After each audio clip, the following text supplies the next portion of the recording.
Praise the lord. ముందుగా నా దేవాది దేవుడు కోట్లాది వందనాలు, ఎన్ని వందనాలు చెప్పినా తనివి తీరదు. Praise the lord. అందరికీ వందనాలు, దేవునికి మహిమ. ఈరోజు రెండో రాకడికి కొన్ని గుర్తులు మీతో రిఫరెన్స్ అన్నీ చెప్పేస్తాను, మీరు బైబిల్ గ్రంథంలో చదువుకోండి. చాలామంది భక్తులకి కొన్ని డౌట్స్ ఉన్నాయి, అవన్నీ మీ బైబిల్ గ్రంథంలో చదవండి. అలాగే ఎవరైనా అన్యులు చూస్తే మీరు బైబిల్ గ్రంథం కూడా చదవండి. రెండో రాకడికి సంబంధించి నాకు తెలిసిన మట్టుగా దేవుడు చాలా దగ్గరలో ఉన్నాడు, ద్వారం దగ్గర ఉన్నాడని నేను నమ్ముతున్నాను. ప్రతి ఒక్కరు కూడా తెలుసుకోండి. ప్రతి ఒక్కరు కూడా దేవుణ్ణి తెలుసుకోకపోతే ఒక దినము బాధపడతారు. దేవుని యందు భయభక్తులతో ఉన్న ప్రతి ఒక్కరు కూడా రక్షించబడతారని నమ్ముతున్నాను. అంశము రెండో రాకడ అనగా వస్తున్నాడు, రెండోసారి వస్తున్నాడు ఆయన. మరి నీవు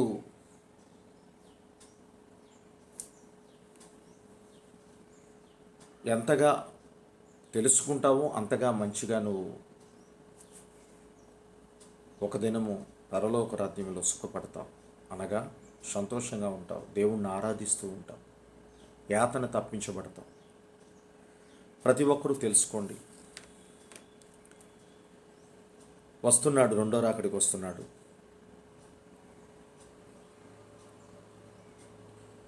మరి నీవు ఎత్తబడతావో లేక విడిచిపెట్టే గుంపులో ఉంటావో అది నీకే వదిలేస్తున్నాను. బైబిల్ గ్రంథం అంతా చదువుకోండి. అనగా చూడండి, ఆయన రాకడ అనగా చూడండి, ఆయనతో వెళ్ళాలి అని నువ్వు అనుకుంటే, ఆయనతో ఉండాలి అని నువ్వు అనుకుంటే ఇక్కడ నువ్వు ఉండిపోవడానికి వీల్లేదు. ఎందుకంటే ఈ లోకం అంతా గతించిపోతుంది ఒక దినం.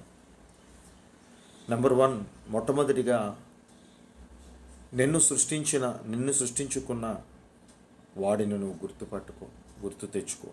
నీవు ఆయన మాట వినక నశించిపోతావు.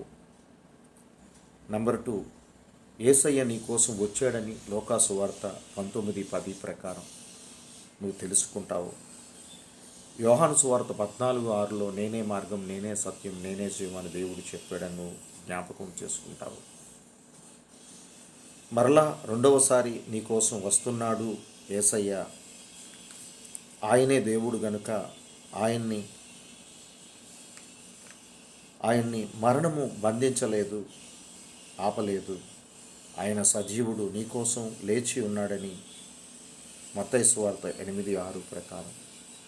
నీకోసం వచ్చిన దేవుణ్ణి చంపాలని ప్రయత్నించారు, కానీ ఆ మరణం బంధించలేకపోయింది. ఆయన సజీవుడు గనక, దేవుడు గనక ఆ మరణాన్ని జయించి నీకోసం లేచి ఉన్నాడు. ఒక దినము మనుషుడా నీవు కూడా చనిపోతావు. చనిపోయింది డైరెక్టర్ నరకంలోకి వెళ్ళి యాతన పడే కన్నా నా దేవుడు నన్ను కూడా, నేను భౌతికంగా చచ్చిపోయినా నన్ను కూడా లేపి పరలోకానికి తీసుకువెళతాడని నీకు నమ్మకం ఉంటే ఆయన లేచి ఉన్నాడని నమ్ము. మత్తయి సువార్త 28:6 ప్రకారం. తర్వాత మీరు చదువుకోండి. మత్తయి సువార్త 27వ అధ్యాయం 51వ వచనం, 52వ వచనం, 53వ వచనం మీరు గమనించండి, ఖచ్చితంగా చదువుకోండి. ఈ మంచి మాటలు విందాం. యోహాను సువార్తలో 11వ అధ్యాయంలో 25-26లో ఒక మాట ఉంది, నేను చదివి వినిపిస్తాను. యోహాను సువార్తలో 11వ అధ్యాయంలో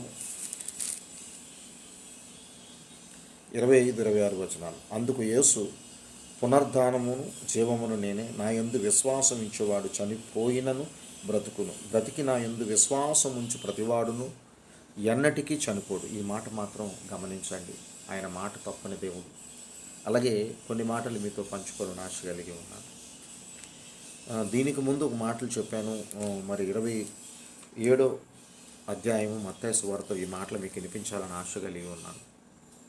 27వ అధ్యాయంలో చూడండి, 27వ అధ్యాయంలో 51, 52, 53 వచనాలు. అప్పుడు దేవాలయపు తెర పైనుండి క్రింద వరకు రెండుగా చెనిగెను. భూమి వణుకను, బండలు బద్దలయ్యను, సమాధులు తెరవబడును. నిద్రించిన అనేక మంది పరిశుద్ధులు శరీరములు లేచను. వారు సమాధిలో నుండి బయటికి వచ్చి ఆయన లేచిన తర్వాత పరిశుద్ధ పట్టణములో ప్రవేశించి అనేకులకి అగపడిరి. ఇది మీరు గమనించండి. ఆనాడు శిలువ మరణము తర్వాత ఆయన లేచిన తర్వాత చాలామంది పరిశుద్ధులు ఆయనతో పాటు లేచి ఎంతోమందికి కనిపించారంట. దేవుడు కూడా దగ్గర సుమారు 500 మందికి కనిపించారు. యేసు ప్రభు వారు కూడా. ఆయన సజీవుడు, ఆయనే మార్గము, ఆయనే సత్యము, ఆయనే జీవము. ఆయన నిత్యజీవం ఇచ్చేవాడని నువ్వు నమ్మితే ఖచ్చితంగా రెండవసారి వచ్చినప్పుడు ఖచ్చితంగా నీవు ఆయనలో జ్ఞాపకం ఉంటావు. ఖచ్చితంగా కొన్ని మాటలు నేను చదువుతున్నాను. ఇవన్నీ కూడా మీరు చాలా రెఫరెన్స్ ఉన్నాయి, ఇవన్నీ కూడా చదువుకోండి. మరి యోహాను సువార్త 11, 25, 26 వచనాలు చదువుకున్నాం. ఆయన మాట తప్పని దేవుడిగా 132వ కీర్తన 12వ వచనము, ఆయన మాట నెరవేర్చే వ్యక్తిగా 146వ కీర్తన 6వ వచనం ప్రకారం, ద్వితీయోపదేశకాండం 4:31 వచనం చదువుకోండి. 1 కొరింథీయులు 7వ అధ్యాయము 31లో ఈ లోకము ఒక దినము గతించిపోతుంది, ఈ లోక ఆశలన్నీ కూడా గతించిపోతాయి, అది జ్ఞాపకం చేసుకోండి. ఈ లోకమంతా గతించిపోతుంది, కానీ ఆయన మాటలు మాత్రం గతించవు. ఆయన మాట తప్పనివాడు. ఆయన మరలా వస్తానన్నాడు, వస్తాడు కూడా. నిన్ను నన్ను రక్షించడానికి వస్తున్నాడు. నీవు తెలుసుకుంటే ఆదరణకర్త వస్తాడు అనగా సృష్టికర్త అని అర్థం. యోహాను సువార్త 14వ అధ్యాయంలో 6-7 వచనాలు చదువుకోండి. 13వ వచనం 14వ వచనం చదువుకోండి. 14 నుంచి 20 వచనాలు కూడా యోహాను సువార్త మీరు చదువుకోండి. ఆ దినము రాకడికి పౌలు గారు ఈ మాటలు చెప్పారు.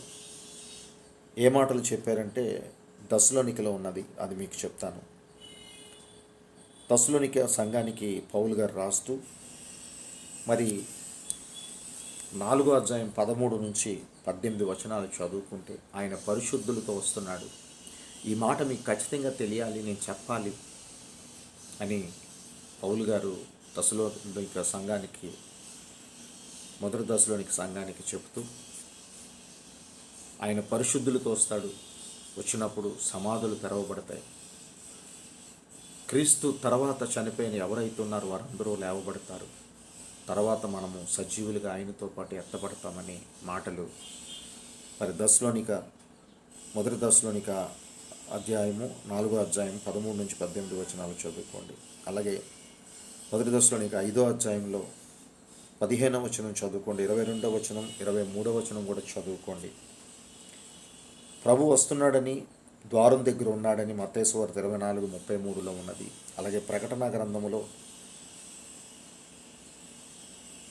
మొట్టమొదటి అధ్యాయం 18వ వచనంలో ఆయన మృతుడయ్యాడు కానీ ఆయన సజీవుడిగా ఉన్నాడని, ఆయన మొదటివాడు కడపటివాడు ఉన్నాడు అని, ఆయనే సజీవుడని, నేను మృతుడిని అయ్యాను కానీ నేను సజీవుడిని, ఆ మాట చదువుతాను చూడండి. ఆ మాట మీకు స్పష్టంగా ఉంటుంది. యేసు ప్రభు వారు పద్మవ్యూహంలో ఉన్న యోహాను గారికి ఇచ్చిన దర్శనం ప్రకారం మాట్లాడిన మాటల్లో ఈ మాట చాలా శ్రేష్టమైనది. ప్రకటన గ్రంథం మొట్టమొదటి అధ్యాయం 18వ వచనంలో, నేను మొదటివాడును కడపటివాడును జీవించేవాడును, మృతుడినైతేని కానీ ఇదిగో యుగయుగములు సజీవుడునై ఉన్నాను. మత్తయి సువార్తలో 28వ అధ్యాయము 18, 19, 20 వచనాలు చదవండి. యుగయుగములు, యుగ సమాప్తి వరకు నేను మీతోనే ఉంటానన్నాడు యేసు ప్రభు. ఇక్కడ అదే మాట చెప్తున్నాడు.